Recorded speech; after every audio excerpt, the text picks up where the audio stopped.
Les gorges du Caramy constituent l'un des territoires remarquables du futur parc naturel régional de la Sainte-Baume. Par ses paysages et sa biodiversité, le site du Caramy est un lieu de détente et de loisirs. C'est aussi un élément important du patrimoine historique, culturel et naturel de la commune de Tourves qu'il faut préserver.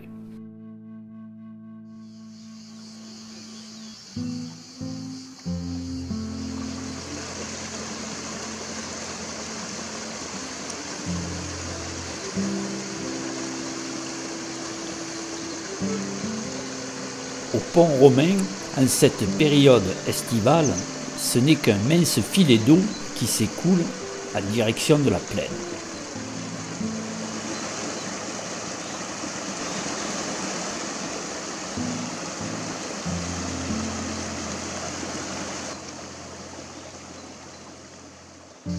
Ici, l'eau ne franchit plus le barrage. Cette retenue permet d'alimenter le canal qui fournit en eau le moulin du Caramy.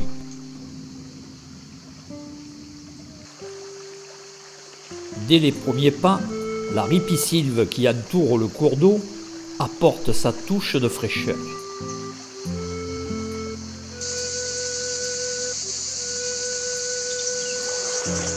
Un petit détour par la source de Lyoto où l'on peut constater que son débit est encore très important.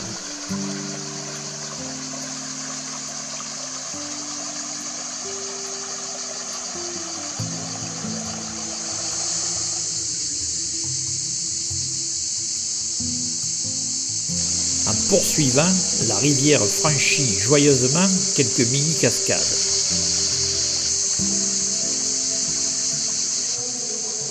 Très vite, le charme opère. C'est une impression de sérénité et de calme qui se dégage de ce superbe décor.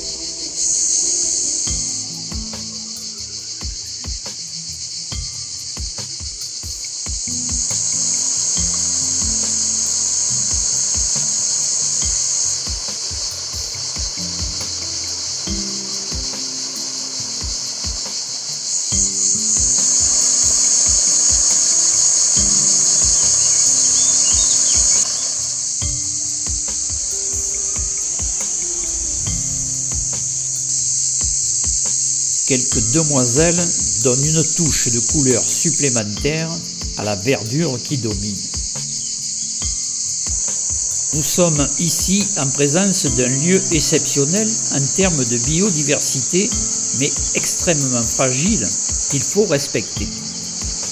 Chaque année, des associations locales, tout comme le Point Jeunesse de Tourves, œuvrent tout le long de l'été afin d'en assurer la propreté.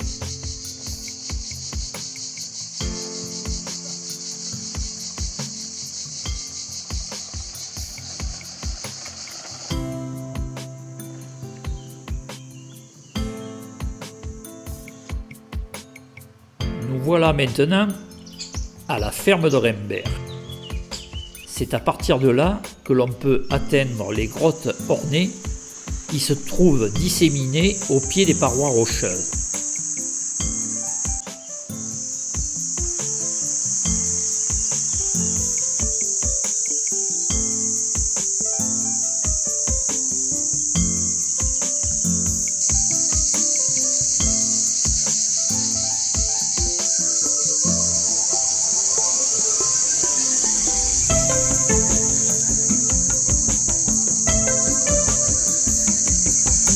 Trois chênes, le sentier principal permet éventuellement de revenir à la chapelle Saint-Probace ou d'atteindre le clos de Monsieur Aubert.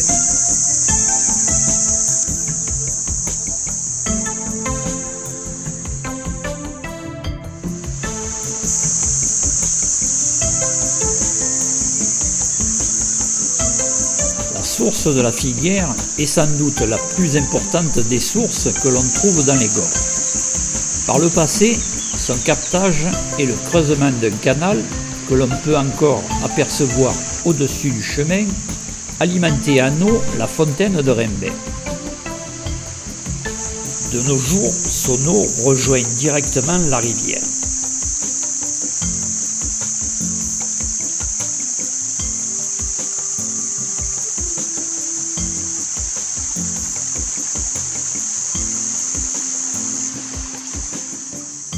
Les jours de gros orages, il arrive que la source jaillisse de la cavité au-dessus de ces rochers qui restent marqués par le passage de l'eau. En poursuivant, l'on ne peut que constater que toute la partie haute du Carami est à sec jusqu'à la Figuière. Ensuite, ce ne sont que les sources de Lyoto et la Figuière qui l'alimentent jusqu'au pont romain. Plus bas, dans la plaine, les ruisseaux de Saint-Julien et la Gaillole rejoindront le cours d'eau.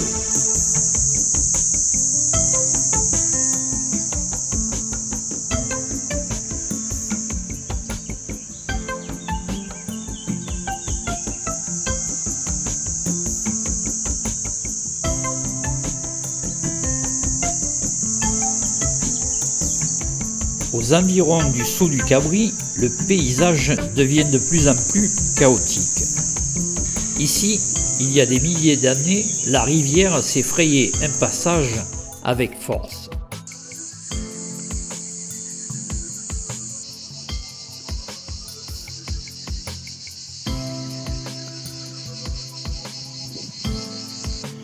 En voyant le lit asséché du cours d'eau, il est difficile d'imaginer qu'ici, en période de forte pluie, que c'est un torrent impétueux qui s'engouffre dans les rochers. La tradition raconte que par le passé, les mineurs venus de Tourves empruntaient ce pont pour franchir la rivière et atteindre les mines. Difficile à confirmer en l'absence de témoignages. Cette retenue permettait de faire fonctionner une turbine afin de produire une partie de l'électricité pour la mine la plus proche.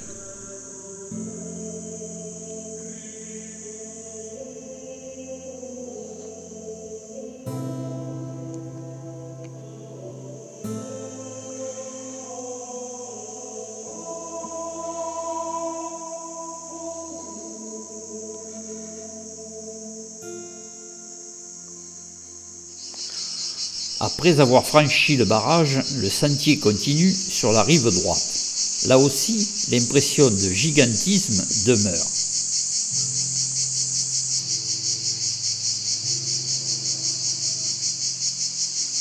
Voici maintenant le pont qui enjambe le Carami et dont le chemin mène aux anciennes mines de bauxite. Pour le retour, il faudra traverser le plateau de Cassède en passant par le Jas de la Chevalière.